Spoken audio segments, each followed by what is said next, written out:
بسم اللہ الرحمن الرحیم۔ فتنہ اکبری پر بات چل رہی تھی کہ فتنہ اکبری، دین اکبری، اس میں نماز، روزہ، زکوٰۃ، حج، اس پہ پابندی لگا دی گئی۔ کتا اور خنزیر اس کو حلال قرار دیا گیا، متبرک قرار دیا گیا۔ سورج کی پوجا شروع کر دی گئی، مدرسے بند کر دیے گئے، مسجدوں کی تعمیر پہ پابندی لگا دی، نکاح ممنوع ہو گیا، سود جائز قرار دے دیا گیا، زنا کو قانونی بنا دیا گیا، اور بہت ساری خرافات اور بہت سارے ادیان کو جمع کر کے اور ایک مخلوط مذہب گھڑا گیا۔ اتنا بڑا فتنہ آیا اور اس کو پوری قوت اور طاقت بادشاہ کی حاصل تھی۔ بیوروکریسی اور ان کے وسائل سب اس نظریے کے اوپر خرچ ہو رہے تھے رات دن۔ اس دور میں جب ہر طرف لوگ خاموش ہو گئے، حضرت مجدد الفسانی، سید احمد سرہندی مجدد الفسانی رحمہ اللہ تعالیٰ، یہ اپنی تعلیم سے فارغ ہوئے، 21 سال عمر تھی ان کی، اور وہ سرہند ایک گاؤں میں، چھوٹا سا گاؤں تھا، قصبہ بھی نہیں تھا، چھوٹے سے گاؤں کے رہنے والے تھے۔ تو وہاں انہوں نے ایک مدرسہ شروع کیا اور اس پر انہوں نے سوچا کہ اس فتنے کا کیسے مقابلہ کیا جائے۔ تو حضرت مولانا سید محمد میاں رحمہ اللہ تعالیٰ، جو نے علماء ہند کا شاندار ماضی لکھا ہے، اور دیگر جو مورخین نے جو نے تاریخ لکھی ہے، انہوں نے لکھا ہے کہ حضرت مجدد صاحب رحمۃ اللہ علیہ کے سامنے 3 راستے تھے۔ پہلا راستہ یہ تھا کہ وہ خاموش ہو جاتے اور جو کچھ ہو رہا تھا اس کو دیکھتے رہتے، جیسے اور بہت سارے لوگ خاموش تھے، وہ اس کو مداہنت اور ناجائز سمجھتے تھے۔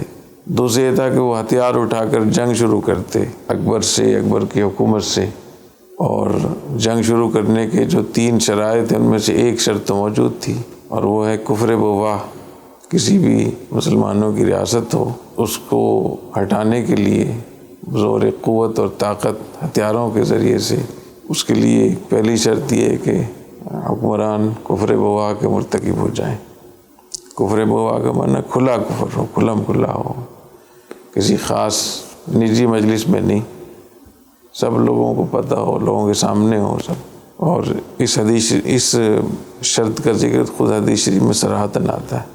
فرمایا کہ ایسے حکمران تم پہ مسلط ہوں گے، تلعنونہم ویلعنونکم، تبغضونہم ویبغضونکم، تم ان پہ لعنت کرو گے، تم پہ لعنت کریں گے، تم ان سے بغض رکھو گے، تم سے بغض رکھیں گے۔ تو لوگوں نے پوچھا کہ افلا نقاتلہم یا رسول اللہ، افلا ننابذہم بالسیف، ان سے ہم تلوار سے جنگ نہ کریں پھر؟ تو ایک روایت میں ہے لا ما اقاموا فیکم الصلاۃ، دوسری روایت مسلم شریف کی روایت ہے، فرمایا کہ لا نہیں، الا ان تروا کفرا بواحا علیکم فیہ من اللہ برہان، ہاں اگر تم ان کے اندر کفر بواح دیکھو، اور کفر بواح ہونے پر تمہارے پاس اللہ تعالیٰ کی طرف سے دلیل قطعی ہو، یعنی ایسی دلیل قطعی، یقینی دلیل ہو اس کے کفر بواح ہونے پر کہ انہوں نے اس کفر کا ارتکاب کیا ہے، کہ تم اللہ کے دربار میں پیش کر سکو اس کو۔ لیکن دوسری شرط جس میں استطاعت اور طاقت، یہ بھی شرط ہے کہ استطاعت ہو، طاقت ہو، اور تیسری شرط یہ کہ حکومت سنبھالنے کی بھی صلاحیت ہو، اہلیت ہو، ایسا نہ ہو کہ حکومت تو گرا دیں، اس کے بعد انارکی پھیل جائے اور جو مسلمانوں کی رہی سہی عزت دین ہے وہ بھی ختم ہو جائے۔ تو یہ 3 شرائط ہیں، اور اس پہ علماء نے بہت تفصیل سے کتابیں لکھی ہیں۔ ہمارے حضرت رحمہ اللہ تعالیٰ کا رسالہ بھی ہے اسی موضوع پر، سیاست اسلامیہ کے نام سے، اس میں حضرت نے خروج کی یہی شرائط لکھی ہے۔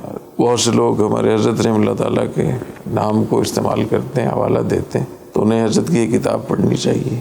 شیخ الاسلام حضرت مفتی محمد تقی عثمانی دامت برکاتہم کا بھی اسی موضوع پر رسالہ ہے۔ حضرت تھانوی رحمہ اللہ تعالیٰ کا بھی اسی موضوع پہ بہت تفصیلی رسالہ ہے، بہت تفصیل سے لکھا ہے۔ حضرت شاہ ولی اللہ رحمہ اللہ تعالیٰ نے بھی اس پہ بہت تفصیل سے لکھا ہے۔ شیخ الاسلام ابن تیمیہ رحمہ اللہ تعالیٰ نے بھی اس پہ بہت تفصیل سے لکھا ہے۔ اور یہ خروج کا جو مسئلہ ہے یہ ہمارے ہاں عقائد میں پڑھایا جاتا ہے، اس پر چاروں ائمہ کا اتفاق ہے۔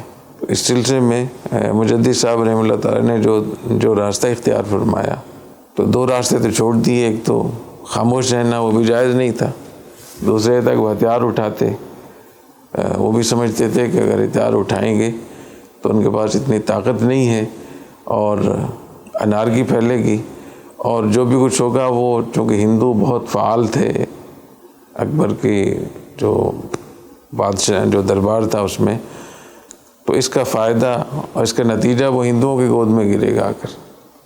اس لیے انہوں نے تیسرا طریقہ اختیار کیا کہ پرامن طریقے سے محنت کی جائے، اور یہی موضوع بحث ہے اس وقت میں پیغام پاکستان میں، کہ جو چیزیں غلطیاں ہو رہی ہیں، چاہے وہ حکمرانوں کی سطح پہ ہوں یا اس سے نچلی سطح پہ ہوں، قومی سطح کی چیزیں ہوں یا بین الاقوامی سطح کی چیزیں ہوں، اس میں ہم مجدد الفسانی رحمۃ اللہ علیہ کے طریقہ کار کو ہم اختیار کریں۔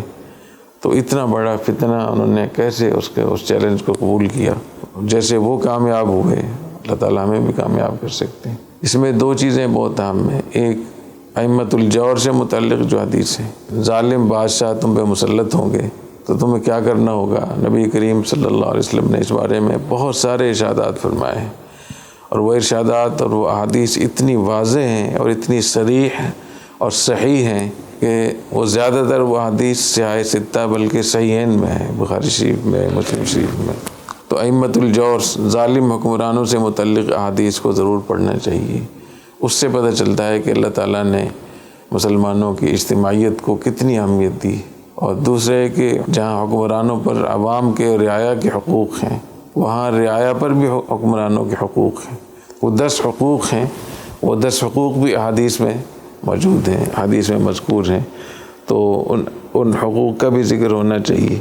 تو ائمۃ الجور سے متعلق جو احادیث تھیں اور جو ہمارے تمام ائمہ کا جو مذہب تھا، جو عقیدہ تھا خروج سے متعلق، اور جو ذمہ داری بنتی ہے علماء کی، اور جو مجدد صاحب جس کو سمجھتے تھے کہ میری ذمہ داری ہے، تو انہوں نے تیسرے طریقہ اختیار فرمایا، اور اس تیسرے طریقے میں انہوں نے یہ ہدف بنایا کہ مغل بادشاہ اکبر بادشاہ کی اس میں جتنے بھی مؤثر طبقات ہیں ان پر محنت کریں۔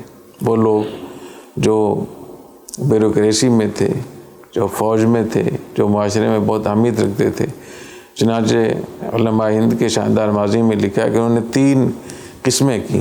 وہ بادشاہ اور بادشاہ کے جو قریبی لوگ تھے، نمبر 2 وہ جو حکومت اور فوج میں بڑے عہدیدار تھے، جسے آج کل کی بیوروکریسی اسٹیبلشمنٹ کہہ سکتے ہیں، اور تیسرے عام معاشرے میں عام لوگ، بڑے نواب تھے، بعض علماء تھے، بڑے علاقے میں بڑے سرکردہ لوگ تھے۔